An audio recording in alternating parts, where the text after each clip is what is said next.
Okay, in this lecture, we are going to just continue what we were talking about in the previous lecture. Okay, we got cut off because the lecture was getting too long.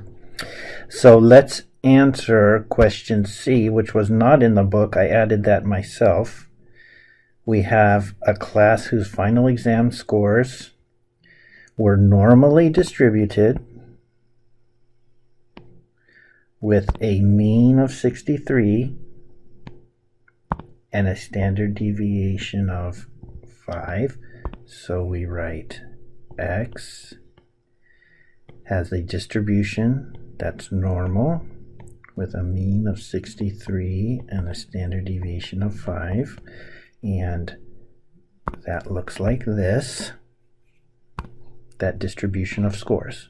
Okay, then we have this thing called the standard normal distribution, which is the normal distribution with a mean of 0 and a standard deviation of 1. We usually use the variable z for that. And this distribution is very well understood, and we have tables in the backs of books, and we have computer programs which can look up any number we want on the standard normal distribution. Okay, now we have question C. Find the probability that a randomly selected student scored between 60 and 70. So what that means is we're going to try to find this area under the distribution between 60 and 70. Okay. And that area will tell us the probability that X is between 60 and 70. And the thing about statistics is it does not delineate between less than and less than or equal to. You can put the equals to on there if you want, or leave them off. You do the problem the same way and you'll get the same answer either way.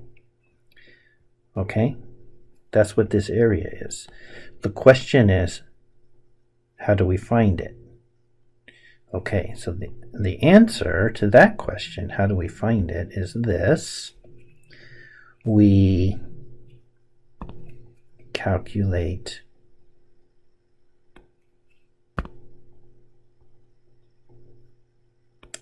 Let me do a better job of that. That's not very precise.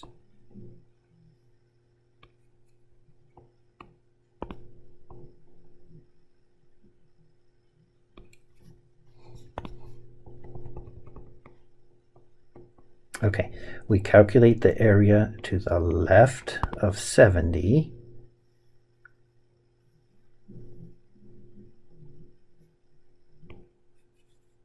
Which would tell us the probability that X is less than 70 or less than or equal to.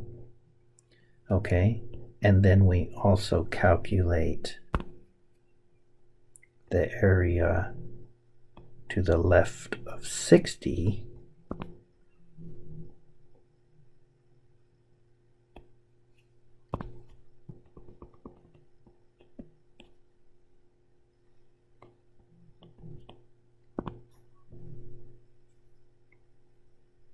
and that would tell us the probability that X is less than 60.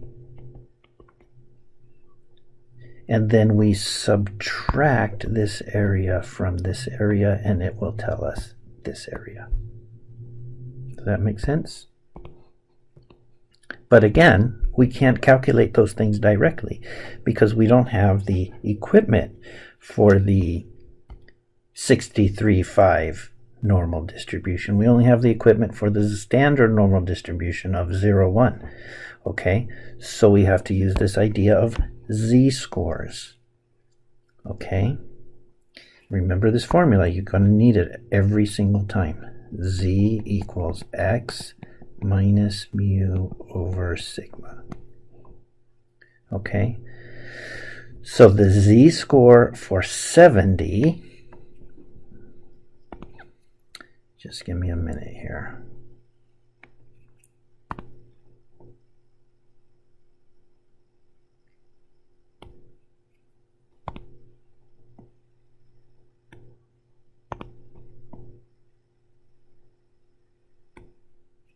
Okay, so there's our standard normal distribution. I know my pictures aren't perfect. Okay, so the z-score for 70 is, let's calculate, 70 minus 63 over 5, which is 7/5, which is 1.2. No, sorry, it's 1.4.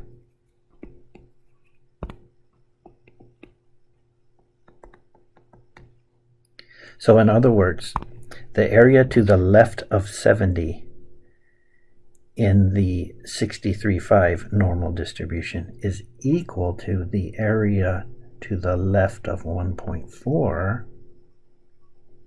in the standard normal distribution. Those distributions are not the same shape, they don't look identical, but the amount of area that I have shaded blue is the same amount of area. Okay? And that we can look up. And then let's go ahead and find the z-score for 63. For 63, the z-score is, sorry, I meant to say 60. 60 minus 63 over 5, which is negative 3/5, so that's negative 0.6. Okay. Negative 0.6. I'm going to do this. Now, on Excel, it's much easier. I think maybe you saw that in the previous lecture. In this one, it's really going to be much more obvious because of the fact that this is on the the left-hand side. And, well, you'll see when you use the table in the back of the book, there's a bit of a problem there. You have to really go a roundabout way. I'll show you. And you'll see that it's quite convoluted. And using Excel is so much easier. So we're trying to find this area here. Okay. All right.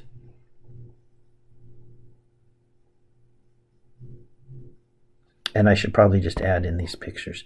In this picture, that area is going to tell us the probability that z is less than negative 0.6.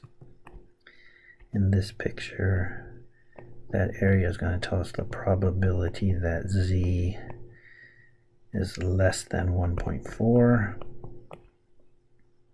And if I subtract this area from this area, it will tell us this area, which is the probability that z is between negative 0.6 and positive 1.4, and that will equal what we're looking for. Okay, so let's go ahead and work it out. All right, so we are first going to do this one, okay? So I want to remind you, using the table in the back of the book, okay? So I want to remind you what we will do.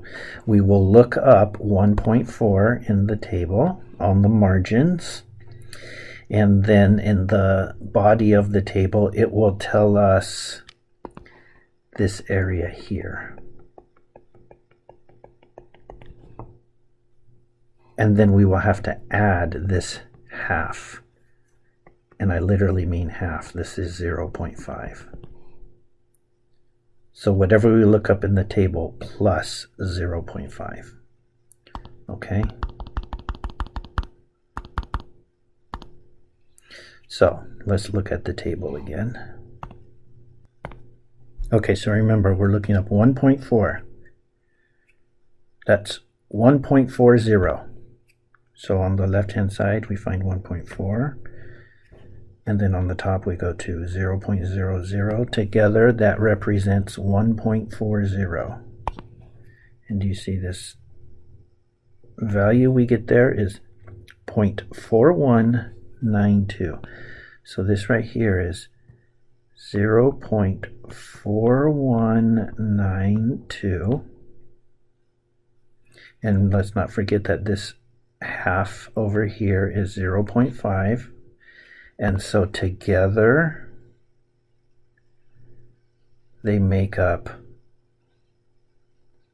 0.9142. Okay, so let's go back up here and let's put that this area equals 0.9142. That's the whole area. I know that that arrow that I have drawn there might be misleading because it looks like it's only going to the half of it, but it's the whole thing. Okay, now let's look up this one in the table.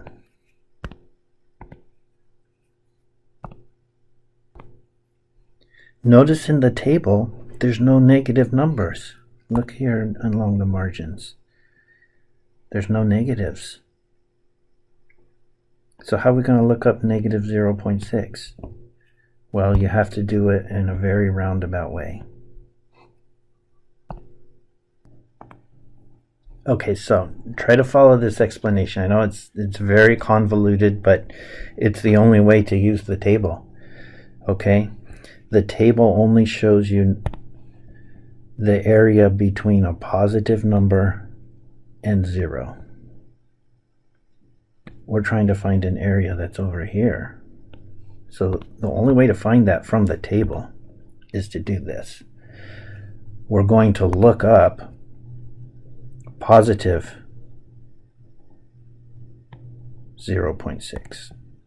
Do you see that this area we're looking for here would equal this? So if we could find that area, then we'd be okay. But the table doesn't show you those areas. Look, the table would show us this area. See that in the picture here? So what we're going to have to do is we'll look up 0.6. It will tell us this area here. We'll subtract that from a half, and that'll tell us this area, which will equal the area that we're actually trying to find. Okay? So that's what we're going to have to do. So let's look up 0.60. So we go down to 0.6 over to 0.00. That's 0.60. And in the field there we see 0.2257. So that's right here, 0.2257. So this must be 0. Let me do this correctly. 0.2743, and so this area that I'm trying to find is 0.2743. Okay, kind of a pain, but that's the only way I can get that answer from the table. So 0.2743, that's this area here. 0.2743. Now I subtract this from this. Whoops.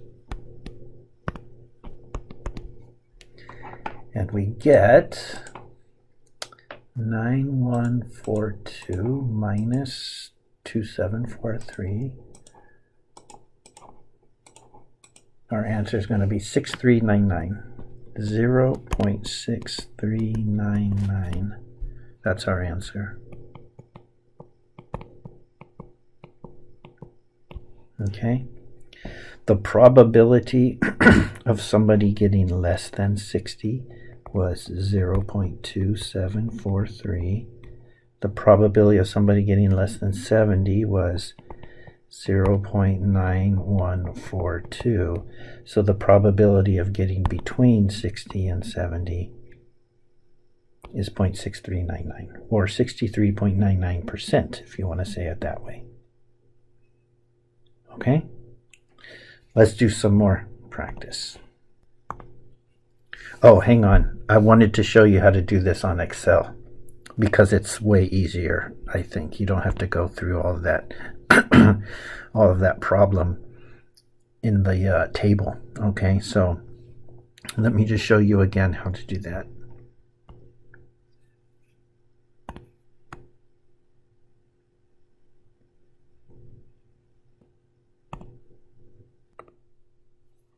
Okay, the pictures don't change. All right, that's all the same. It's just a matter of looking up the numbers. That's what's different. Okay, I'm gonna calculate them on Excel.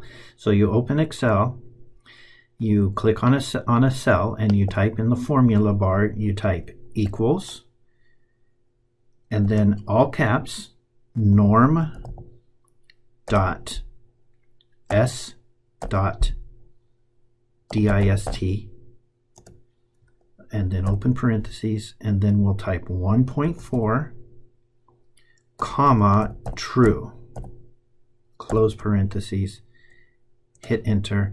You see what I got there? 0.919243. Okay, 0.919243.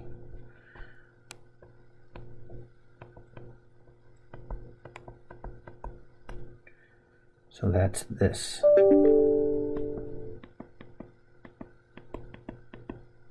Now, I can do this quickly because I just go back to my Excel.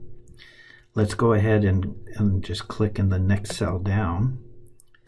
You see, and I can just type equals norm. Whoops, that's not equals. Okay, norm.s.dist parentheses negative 0.6 comma true, and I get our value of 274253. 274253, I believe is what it was. And now, because I have both of those numbers already on my Excel worksheet, you probably have used Excel before, and you know that I can just click on another cell and I can just type in the formula bar equals, and then click cell A1 where I have that answer, and then minus, click cell A2 where I have that answer, and then hit equals, and there I have their difference, 0.64499. That's slightly different than the answer we got from the table.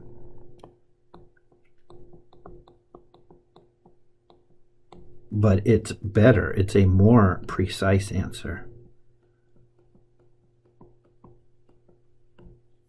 The table has more round-off error than the Excel calculations do. Either one is acceptable for this class. But I'm just saying, if you were wondering, if you're saying, oh, that's not the same answer we got a minute ago, that's because this is more exact. It's a better answer.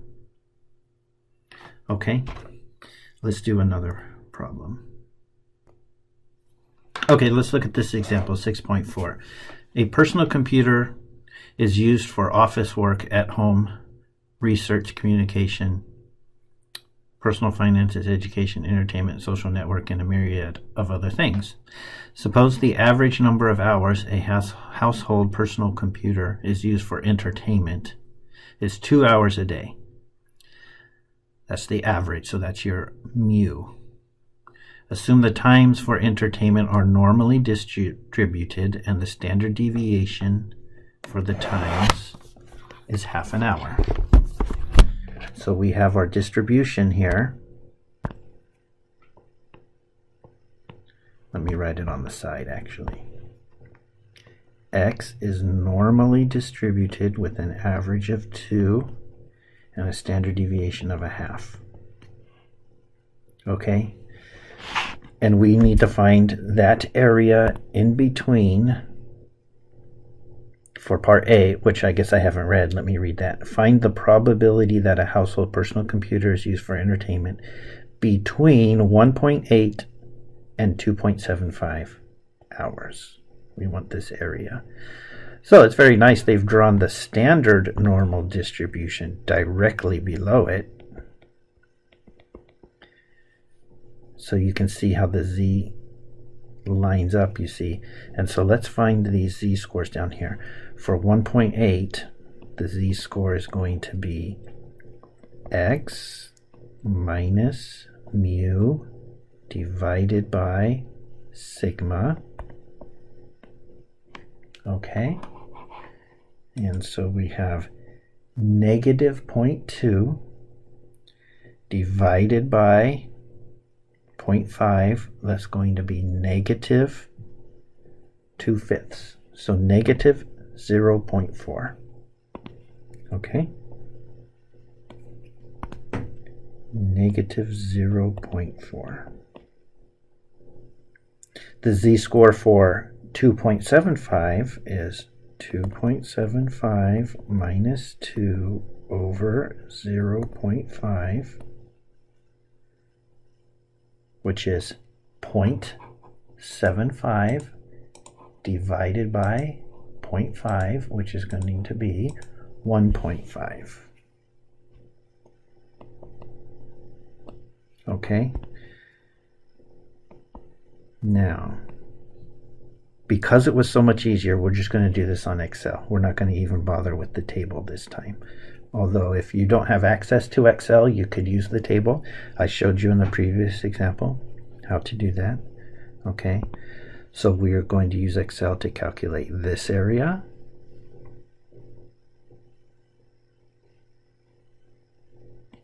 And then we will use Excel to calculate this area. And then we will subtract the second one from the first one, and it will leave us with, oh, that actually looks the same color.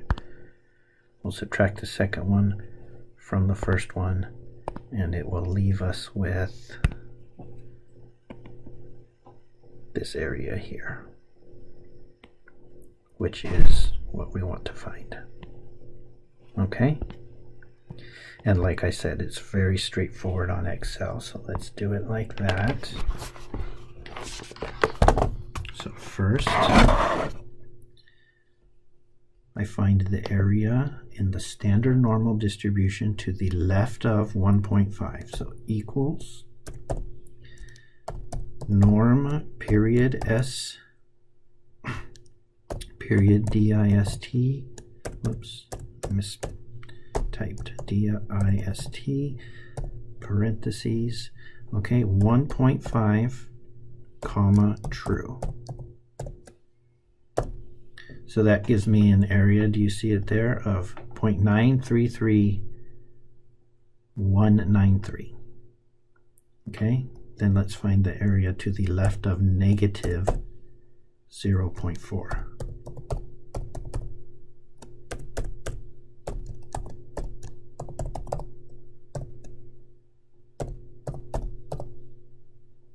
Don't forget to type comma true. We get an area of 0.344578, and then we want equals that number minus, sorry, that's the wrong one. I want cell A2. Okay, and then enter. And there's our answer right there. 58.8615%. Okay. So I think that's pretty straightforward when you do it like that. You could even, by the way, you could even have done this all at once. Let's just choose a new cell. I could have typed equals norm S dist parentheses 1.5 comma true, close parentheses, minus norm.s.dist parentheses negative 0.4 comma true. I have not done it this way before, but I see no reason why it wouldn't work. It gives you the answer there, but I personally think it's not any more difficult or time consuming to do them separately and then find their difference. I think that's a lot better because I got 3 times as much information. And you might say, well, that's the only answer we're looking for, so that's all I need. But you never know. There might be a part B where you're going to need to know one of those 2 numbers. So I think it's worth it to do that one in one cell, do this one in another cell, then find their difference. Okay? So that's the answer for part A, is 0.588615. Okay, now let's do part B. Part B says find the maximum number of hours per day that the bottom quartile, which is 25% of household, uses a personal computer. Okay, this one is a totally different type of question. In this one, they tell us this area. It's 0.25. It says the bottom quartile, so that's the bottom 25%. So that's the bottom 0.25. They are asking us for this value. How are we going to do that? Well, my opinion is for this kind of question, it's easier to use the table rather than Excel. So let's pull up the table from the back of the book. Okay, there's the table and a picture over on the side of the standard normal distribution. Remember, that table is for the standard normal distribution, not our distribution. Okay, but what we do is we want to know the z-score that would give us an area of 0.25. Well, again, that is less than 0, so you have to do that business as before. Match that up over here. If that area is 0.25, then this area here must be 0.25 because it's half minus 0.25. So you look for 0.25 in the body of the table. You probably won't find it, but find the number as close as you can. Look at this area right here. There's 0.258. That's a bit too big, so let's go smaller. There's 0.2549, 0.2517, 0.4866. Which of those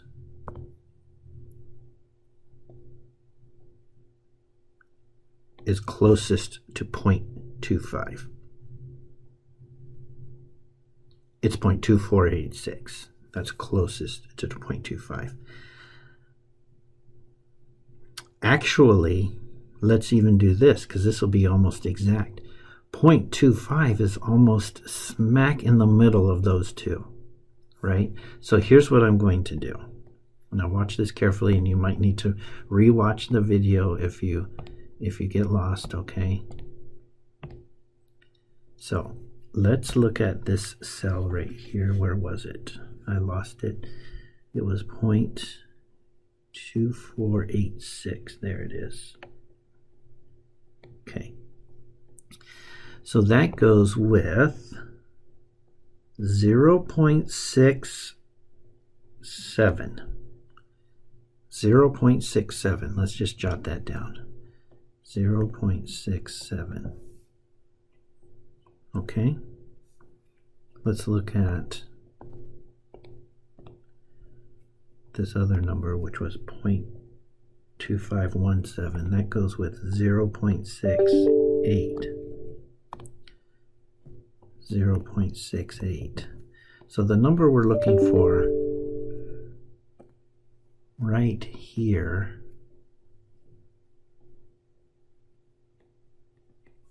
must be right about halfway between 0.67 and 0.68, which would be 0.675. Does that make sense? So this value right there would be negative 0.675. That's the z-score for this guy that we're trying to find. Now remember, the formula for z-score is z equals x minus mu over sigma. Our z-score is negative 0.675. Our mu, lost my train of thought there. Our mu is, well, I need to look up here and see because I forgot. What is the average? It says the average is 2 hours per day, so our average is 2. And it says the standard deviation is a half an hour, so our standard deviation is 0.5. Okay, so look at what we have here. Negative 0.675 equals x minus 2 over 0.5. I'll write that over on the side where we have some room.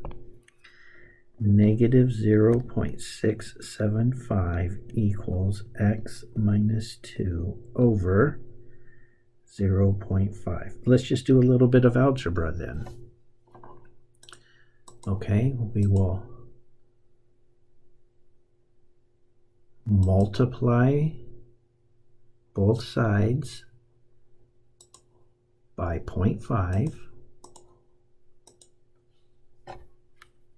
in order to cancel that out down there, and we will end up with negative 0.3375 equals x minus 2. And then we add 2 to both sides to cancel this out. And we will end up with positive 1.6625. That's our answer. That is this guy right here, 1.6625. So it says find the maximum number of hours per day that the bottom quartile of household uses a personal computer for entertainment. The answer is 1.6625 hours per day. Okay, they actually found the answer for us and put it there, but we got it a little bit more precise than they did. Okay. One more example and then I'm going to stop. I don't want to go overboard.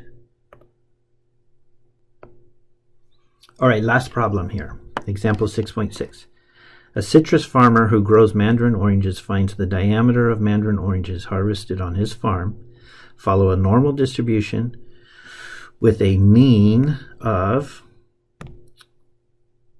5.85 centimeters and a standard deviation of 0.24 centimeters. Find the probability that a randomly selected mandarin orange from his farm has a diameter larger than 6 centimeters. Sketch the graph. Okay, they did the graph for us. We just have to find this area right there. That's all we need to do. Okay?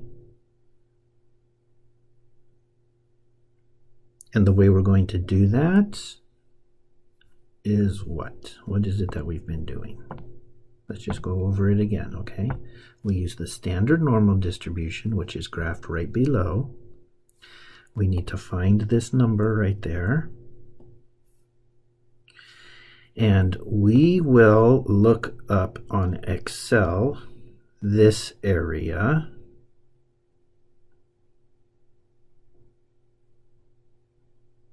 The answers are already typed here, but let's pretend they're not typed, or we're going to find the answers ourselves.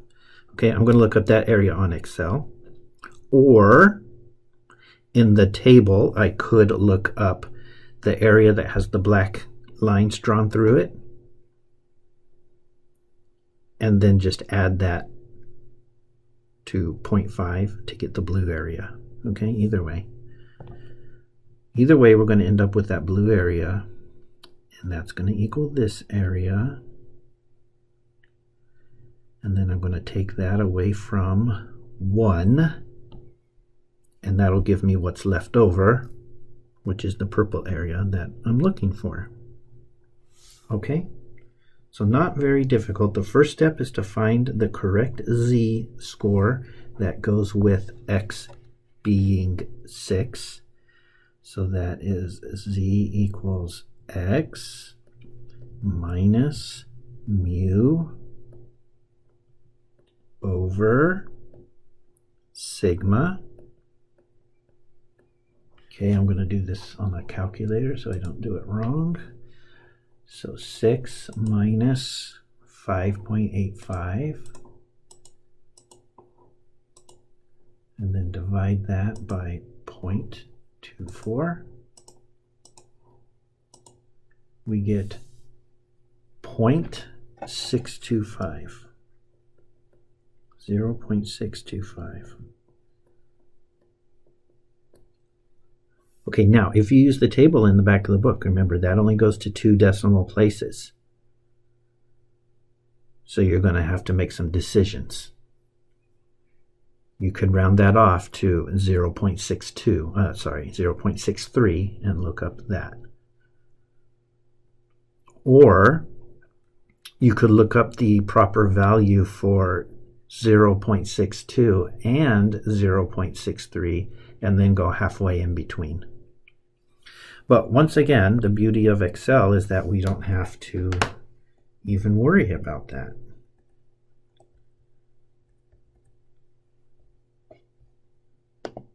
We're going to just do it directly here. Okay, so equals norm.s.dist parentheses 0.625 comma true, and we get that that blue area is 0.734014, and then I just do 1 minus that number, and we get our answer 0.265986. That's the answer to the question. That's the probability of a randomly selected orange having a diameter larger than 6 centimeters. Or if you want to speak in terms of percentages, it's 26.5986%. So I hope this makes sense. It's very, very routine and repetitive. You just have to get the hang of it, and then the problems are all just, you're going to actually get bored of doing it over and over again. But it's not difficult at all if you just get the hang of it. Okay, very repetitive. No lectures next week. We have the whole week off for Thanksgiving, so we won't be having any more lectures again after this for about 9 days.